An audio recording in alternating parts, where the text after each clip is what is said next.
thing when financing a FIC is to seek appropriate tax and legal professional advice to ensure that the documents are properly prepared and do what they should be doing.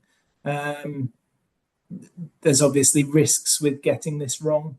So as with any of these kind of tax administrative strategies or structures, it's best to take advice before entering into the documentation. Yeah. I mean, I think it's fair to say that generally that there's usually a director or a founder's loan going into the actual company to start financing it. And then there's usually, or typically follows, a subscription of shares.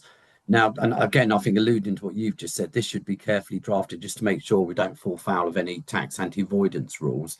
But usually when there's an asset transferred, it would usually create a credit to a director's current account, which can then be drawn down the line when profits are available to be distributed tax-free for the director. So it's a kind of way of passing money or an asset on to his family, but actually being able to draw out the future profits tax-free until such times that loan is repaid.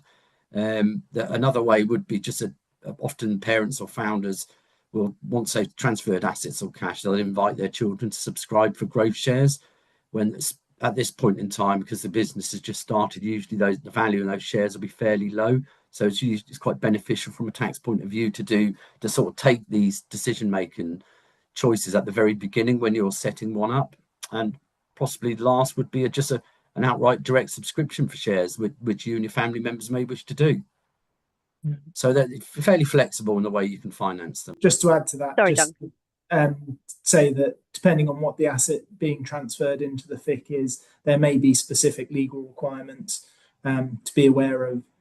So around property or something like that, which you would need to be looked at by a competent legal professional as well.